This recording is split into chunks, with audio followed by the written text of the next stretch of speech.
Hello, hello, West Ham Network. It is Holly, and today I'm joined by David from Blowing Bubbles magazine. And today we're going to be chatting through all things West Ham versus Newcastle as we prepare for a huge game and hope for some magical points. So, David, thank you so much for joining us. How are you? Yeah, I'm a little bit nervous ahead of the Newcastle game. I won't lie. The 5-1 hammering we had a few seasons ago, where now our player Callum Wilson has scored a couple. That still lingers long in the memory, and especially after the Chelsea hammering as well. I'm really worried about this game, to be honest. It could be a tough one, but at least we've got Wilson, so he can't score against us. I'd like to think he'll score less own goals than he was against us. So we're a little bit safer than last time, I would say. Yeah, I agree. I agree. So we're going to start by taking a look ahead to the game. We face Newcastle at home. As it stands at the moment, there's not really a home advantage based on our form. Newcastle sit 12th with 3 wins, 3 draws, and 3 losses. And we sit 19th, 1 win, 1 draw, 7 losses. So the stats don't look too flattering. But I'm going to put my neck on the line here and say anything can happen on the day. You never know. And I really hope that we might see a little bit of a miracle in that something that Nuno is trying to do gives us that delayed new manager bounce. So we know that it's going to be an uphill battle based on previous performances. We've conceded 20 goals and scored 7. Newcastle have conceded only 8 and they've scored 9. So our mission is going to be finding a way through their defence while somehow limiting the number of shots that we take on goal. Now, when we look at how we've been playing, and the Newcastle team that we're going to be facing, what do you think that we need to prioritise most out of all the things that we could do differently or better going into this game? I mean, I did see glimpses of it in the Brentford game, but we definitely need to make sure that crosses coming in, set pieces, whether it's thrown or corners or free kicks, we need to be dealing with those so much better than we are. I think what I also need to see is we just don't really have that transition from defense to attack. When we were in that kind of Moyes era swagger where we'd be countering and you had your Ben Rama, Bowen, and just how quickly be able to sort of move from defense to attack. We don't have that at the moment, and I do wonder if part of it maybe because we don't have Antonio. I think that's a huge part of it, not having that vocal point up front where we can go at it. But yeah, Nuno hopefully is going to be changing the formation that we're playing, and I'm looking at it from a couple of different ways. Like for me, we've got to be having Juve on the left, and we got to. I mean, for me, I think Wan-Bissaki's got to be in the right. Now, I don't know what you think, Hardy. When it comes to the defenders, if we can have 2 centre backs, we need to have someone sitting in front of them as a kind of holding midfielder. Yeah. If we're not going to have that, and we're having 2 people in the pivot kind of thing, that's not working. But if we're going to go with that, then I think we probably have to go at 3 at the back. The only issue is we haven't got Mavropanos, so it's like I don't know how we're going to make that work. I mean, I know we got Julio who could go in Yeah. instead, but we need to look at that. And then I also don't really know about. So I'll ask you about centre back situation, but also about the goalkeeper situation because we we we got rid of Fabianski. It looked like Arioli was going to start the season. We had pre-season. We've gone out and spent a lot of money on Leicester's number one. He's come in, had a couple of nightmare games. He's now not playing. Ariola's back in. Ariola's not not doing badly, but I don't think he's great. Mads must be thinking, what have I come to? Because he must have been sold the promise of you are my number one. Here's number one jersey, and he's not playing it. So first and foremost, that sort of defense and goalkeeper situation, we need to be getting that right, and we need to go out. And it's so difficult when you're so devoid of confidence, but that is the foundation to any success that we are going to have against Newcastle, against any team. It's just working out what works for us defensively, right? Absolutely. Yeah. I think the challenge at the moment is we need to find what works quite well and then make small tweaks. And it's almost like what we saw under Lopetegui, where he was just ripping everything up every week and doing something different, but it kept going on and on. I really hope that Nuno is going to sort of find a bit of a winning formula that we can go, okay, that we can see that this is probably our best option for now. And like you said, we've got Julio, that perhaps his sort of, I guess he might be a bit more tough in defence and a little bit more just, I guess, difficult to play against and just horrible, I suppose, to go up against. Maybe that is the kind of mentality that we could drop into our centre backs and see if that helps us more.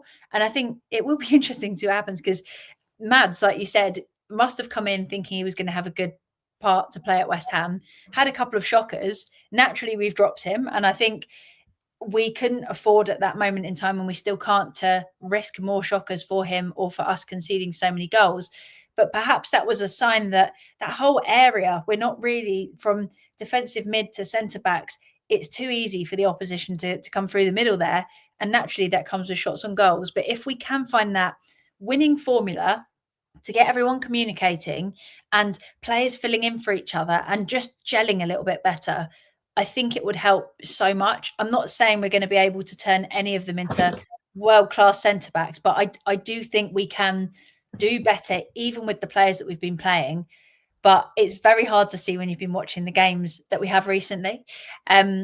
However, you said there about under Moyes, we were able to play on the break. And at the time, as fans, we were frustrated because we wanted to have more going on in open play and be more dynamic in the different ways that we could attack a team. Now, obviously, we would take that any day to be able to have that ability to counter-attack so successfully. But I think a big part of that is the players' confidence. Because if we're always thinking negatively of how can we defend, and when the ball comes our way, we're all trying to drop back and leg it back and panic, no one is ready for the ball to get passed out to them to play on the counter. And Antonio was always a good target, I suppose, to try and get the ball to, because most of the time he'd try and carry it up the pitch, and it did open some opportunities. While it might have been somewhat clumsy at times, it meant that we had someone that could sort of turn that defending into an attack quite quickly. And I really hope that if we can get a result against someone like Newcastle, that we might see that confidence even within the game emerge, where players go, let's try something here. Like, let's try and go on the break. Let's not worry or think defensively or worry about making a mistake or the fact that they might get booed because they've made a mistake on the pitch. But instead, everyone's sort of feeling a lot more positive mid-game. I don't know what scoreline I'd need for everyone to be feeling like that in a stadium. Maybe something like 30-0. But I would love it if we could just have a positive start and continue in that fashion, because I just want us to build that bit of consistency. Because I don't know about you, but even I think was it 13 minutes we've been ahead for so far in the league or something like that. I read a stat. Do you have confidence at the moment that we can play consistently? Because it almost feels to me like we have 10 minutes that are good and then 20 that are bad and then 3 that are good. And it's so up and down that I don't feel like I can trust whether we're doing well or not in a game. Yeah, Brentford, first 2 minutes, we had about 27 corners, I think. And then, after 10 minutes, you're right, we go complete off the ball. Chelsea, we started absolutely blistering. Paqueta scores a great goal, and then we just sit back and let them attack us. And yeah, it's all about the positives. But, and also I feel like start second half, we always start a bit sluggish. I think it's almost like we were still left in the dressing room. And that's a big concern. I mean, the trouble is as well as in the Premier League, you can't afford to switch off for a moment because you get punished. Like when we was in the Championship, teams would have to create 3 or 4 chances to create a goal.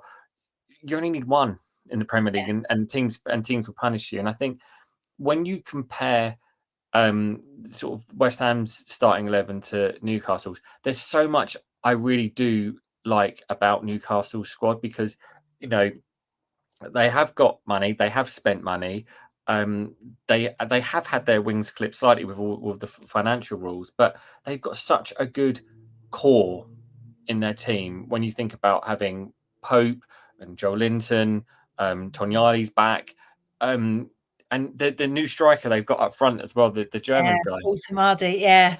He's, they've had all the issues with Isak, and actually, in my mind, I feel like they're playing. They will end up the season being a lot higher than they are right now.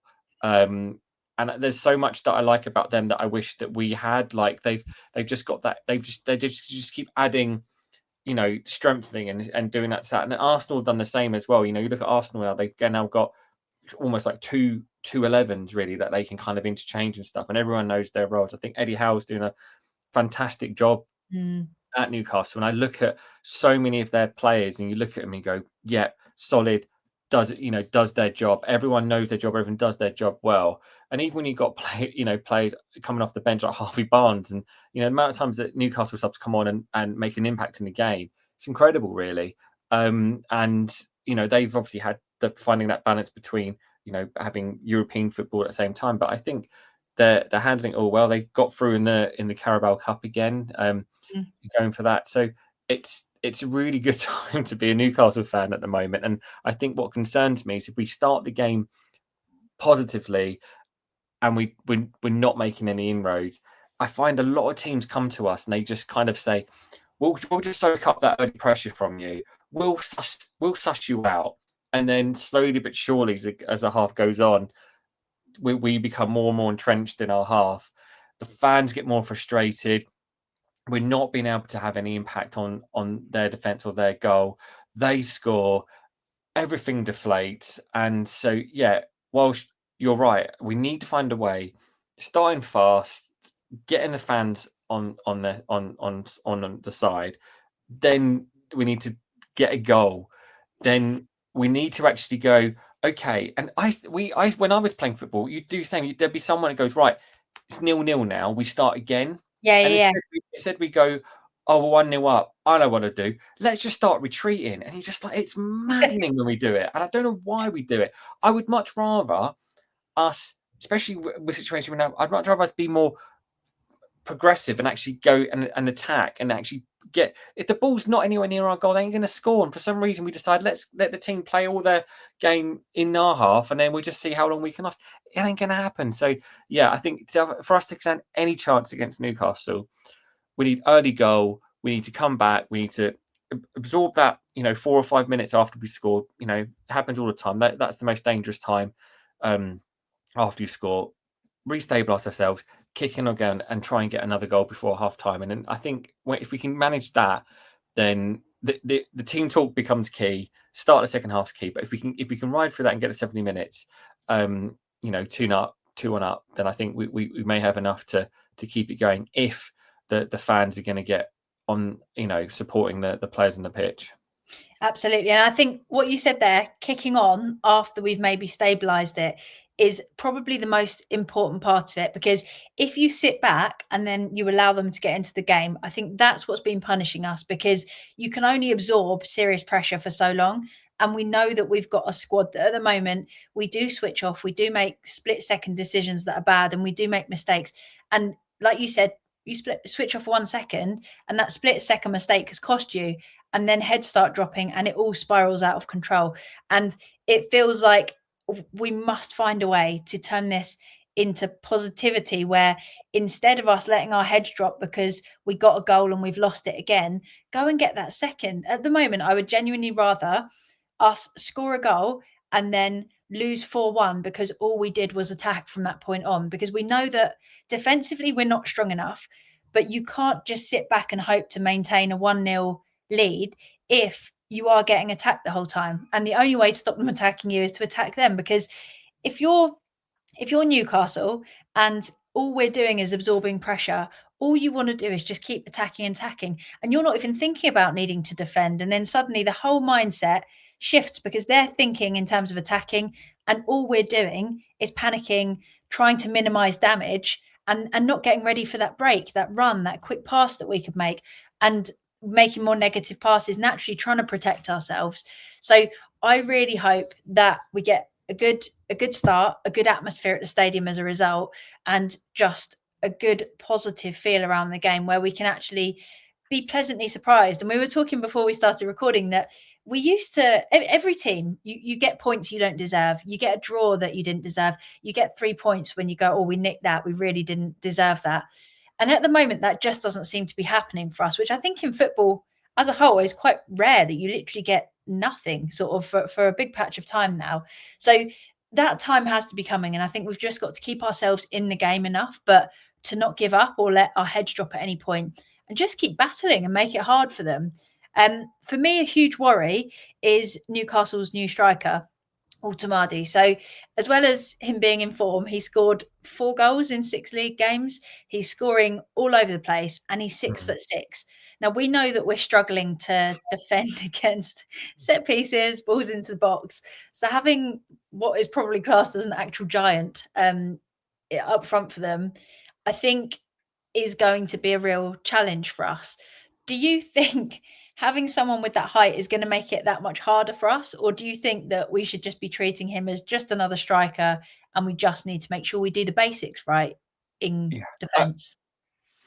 I don't know the height of Kilman and Todibo, but I don't think they'll be too much different. And I think the height thing is there or there. He's from what I've seen, he's a fantastic striker. We aren't doing well on crosses and corners anyway. I mean, it'll probably be the smallest player on the pitch will probably score a header against us when we play Newcastle.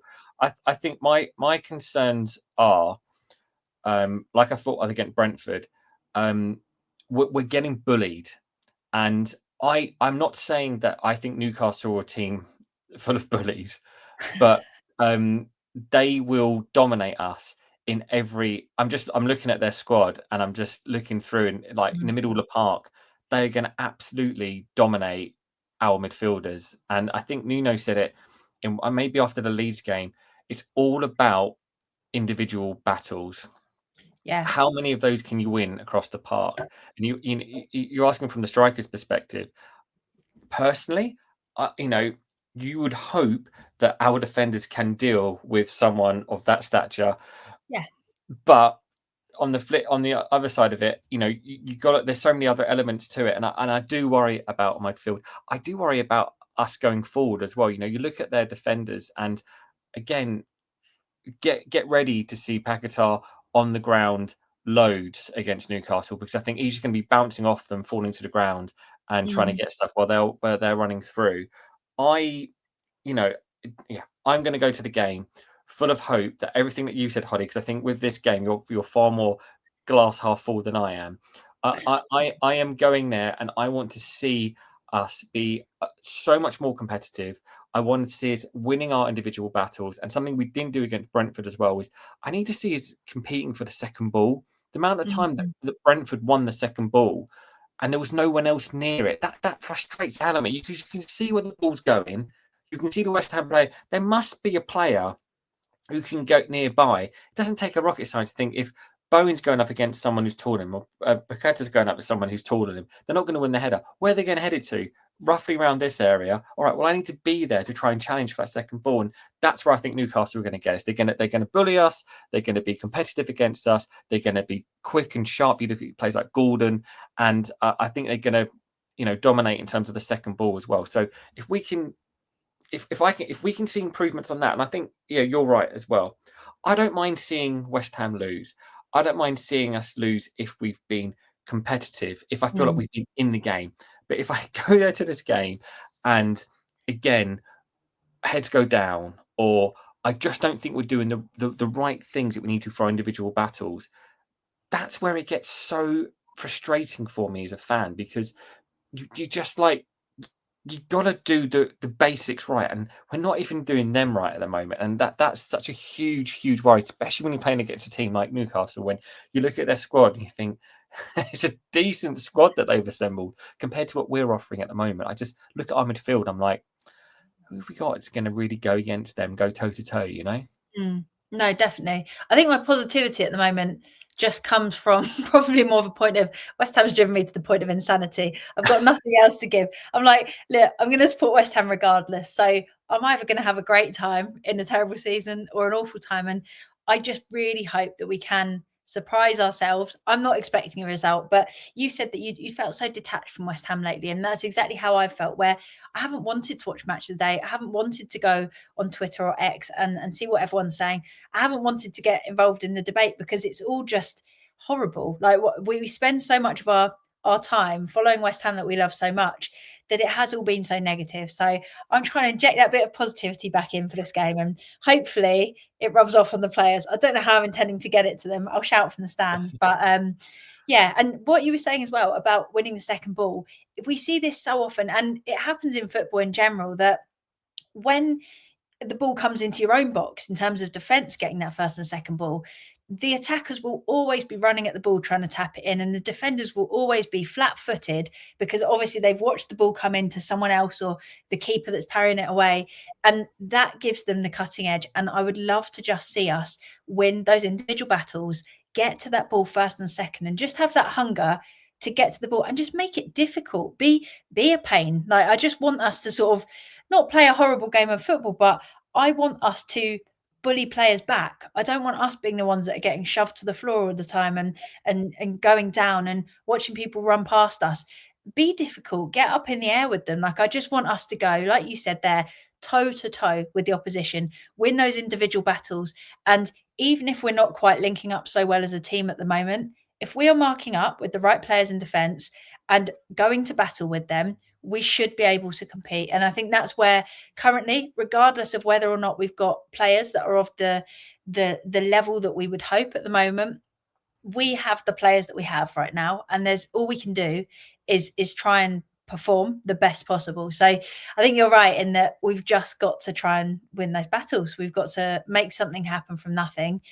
Start strong, do the basics, defend in the air, get goal side, don't switch off, and don't be bullied. You were saying there, like, Newcastle are a team that will go shoulder to shoulder with you, and they will bully you if you let them. But we need to be the ones that don't let them get goal side. We need to be the ones that actually put that fight up. And hopefully, despite confidence being low, we can get a goal early and make a bit of a difference. So I want to talk to you quickly as well. What do you think a win would do for us right now as a club? Oh, I mean, it would be absolutely massive. Confidence is such a huge driver in football. We've alluded to it already when we've had times where we don't think we're going to get anything out of a game, and suddenly we pop up and win 1-0. That's all down to the confidence that the players have in their ability, in their teammates' abilities, that they're going to be able to turn it around and get something out of the game. At the moment, there is so little confidence. It's so difficult for them to go out onto the pitch, and you're looking around. You're going into battle. As soon as you cross that white line, you're going into battle, and they're not going to be confident in themselves. Like Bowen against Brentford, like, he had a couple of shots on goal that was so wayward, and it's normally he's always getting them on target. And you just think everyone is so devoid of any confidence that a win is just going to lift everyone and everything associated with West Ham. The one thing that was really going to help the players, and I think it's going to really help the fans, for if I can make one plea to Nuno, let's stop on goal kicks doing his little tippy tappies bits out, because we've got Kilman and Todibo and Areola who should be able to. There must be a way of making it work. And I saw Brentford do it. They go there, they go there. Oh, there's another triangle, and they're working their way around the pitch, and they go up the other side. We can't do that. Let's forget all about that. Let's work on Areola, who's got an absolutely ginormous kick. Let's get it into their half. Let's battle for that first ball, win the second, get us all up the pitch, get Wan-Bissaka, get Juve on those flanks, get the balls in, get Souček running in, scoring goal. That is how easy it is going to be for West Ham, and that's what we need to be doing. I think let's get back to basics. Forget all this tippy-tappy, let's try and play the ball out, because it doesn't work for West Ham. That gets on fans' backs. That's what annoys them, because they can see that we just don't have a clue with that, because we haven't got the midfield to be able to compete, to be able to make that happen. Whereas against Brentford, you've got a player like Henderson. He's going to be able to do that all day long. So that's another one of my big things that I really want to see us. Let's just get back to a bit more basics. I completely agree. And I think when you're struggling for how you're performing, individuals are struggling, team is struggling to link up, you've just got to bring it back to basics. There's nothing else you can do. And when you look at what we're actually doing wrong, it's the basics that are costing us. And simple things, like you said, we can get the ball up the pitch, but it hasn't been working because we're not winning the ball as a result. If we can win that first ball, win that second ball, and actually run at them and go and make something happen, I think anything is possible. And we still have the same players, a lot of the same players anyway, that we know are capable of piecing together an attack, scoring a goal, playing well. And it sounds from what Nuno's been saying as though maybe in training we play one way and then we get out on that pitch and we panic and we don't play in the way that we've been rehearsing and practicing all week, which kills me, because there's only so much that Nuno can do if players obviously just get out there and panic. But again, I think this comes down to a lack of confidence, the fear of making a mistake, and the fact that it's always easier to play a safe pass. And at the moment, we're not good enough, like I said, to maintain sort of getting attacked basically for 90 minutes. So we need to go out there, make something happen. And if we can get a win, that confidence could be huge for us, because it will give the glimmer of hope back to the fans and remind the players what they're fighting for as well on that pitch. Because I'm sure they want a win as much as any of us do, but they must be beside themselves. It's like if you or I went to work and everything we did was wrong, and then all everyone spoke about all week was how terrible we are. It must be a pretty hard place to pick yourself up from. But if Yeah. you then went and did something incredible and turned it around and got the 3 points, suddenly it starts to feel like there's that bit more positivity, and you can hone in on that and hopefully go from there and try and save. I don't want us to have to wait till January to then try and save the season. And we don't want to be too far adrift. We want to be able to fix something now. And I hope that this could be a game that we overperform, we beat all expectations, and this disgusting positivity that I'm putting in this video is correct. And that I don't look like an absolute dick when this video comes out. Yeah, Andy Irving must be like Iniesta on the training pitch to get the amount of minutes that he is. I've got nothing against him. I just don't think Yeah. he is a Premier League player. And it's funny because I look at some of the teams we've had recently, and for a long time I've said we have got a fantastic starting 11. I think a little bit like Crystal Palace at the moment. They've got a really good starting 11, but if you get a couple of injuries, that's where you're struggling. And so that's where I hope after Prague that we're able to sort of invest in that kind of squad thing. At the moment, I don't think we've got a strong enough starting 11, let alone looking at having strength and depth too. And I think, yeah, Nuno's got to find a way. If we don't start with a striker against Newcastle, I'm going to lose my mind, because you can't win games if you don't score goals. For me, I would stick, if he's not going to put Callum Wilson up front, I would stick Bowen up top. Go back to what we did, before, when Antonio would be injured and Bowen goes up top. I know that kind of nullifies Bowen to an extent, but let's get him up. Let's get him challenging and working and running and doing what he does. And then let's try and build from around that. Let's get him the ball as much as we can. Ideally not too high, because I think, he players like Dan Burn are going to be absolutely dominating him in that sense. But let's get it to him where we can actually get a hold of the ball, because he's fantastic when he does that. And I think Paqueta as well. When he's not on the ground, he's a bit of a street fighter. And I think if we're up for it, he'll get up for it. He feeds off us. And I think we could be in for a good game if we can just Nuno's just got to get that team right, and we've got to hit the ground running. And I think if we do that, let's see what happens. That's what I'm going to say. I'm going to go into the game with it. Let's see what happens. I don't want to go in there with negativity. I'm going to the game. I want to go there, and I want to see a West Ham team that are going to compete, that are going to show passion. And if we end up losing, so be it. But let's give ourselves a chance to get something out of this game to try and turn that ship around.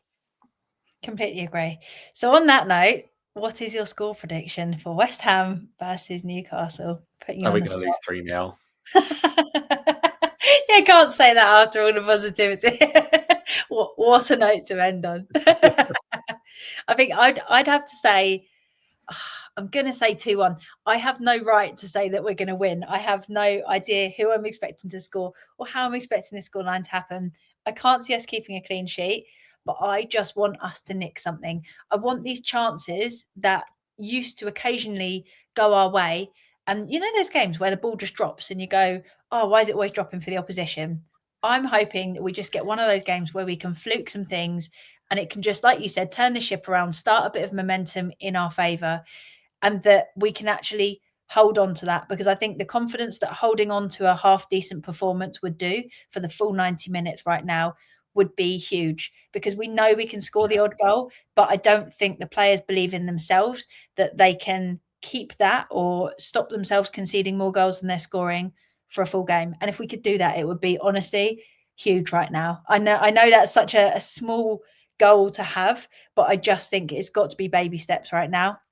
And we I need to just make think something happen. my biggest concern is that we'll get a 2-2 draw at home to Newcastle, and then we'll lose to Burnley the next game. It'll be Oh, so oh, it'll be kill so me. West Ham. Yeah, and like that would be the West Ham way, wouldn't it? But you never know. It's definitely the hope that kills us. And I can't count how many times I've said, could this be the start of some momentum? But even one game momentum right now, I take it. I just want a point, 1 point, 3 points, and a building block for us to actually start improving from. So here's hoping we can actually make something happen. Now, we said it in the last video, but I would like you to remind our viewers, how can people read the latest edition of Blowing Bubbles magazine? Yep. So blowing-bubbles.co.uk is the website you need. You can buy like individual copies, so each month, and you can get those on a singular issue, or you can do a 5, 10, 20 issue subscription. And we post all around the world, not just UK. And there's also a digital subscription option too.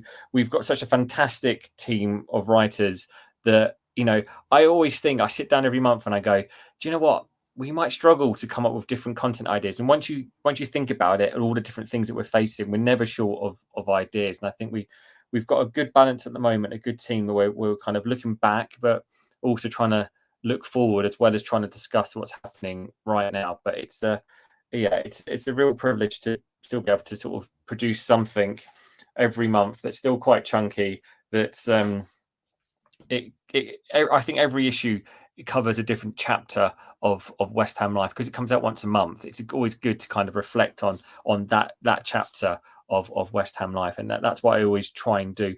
Despite everything that I've said in this video, I do try and keep all things positive because I feel like if it's always too doom and gloom, that's just going to bring everyone down. We try and keep it positive, but equally, you know, when things are bad, you got to call them out, right?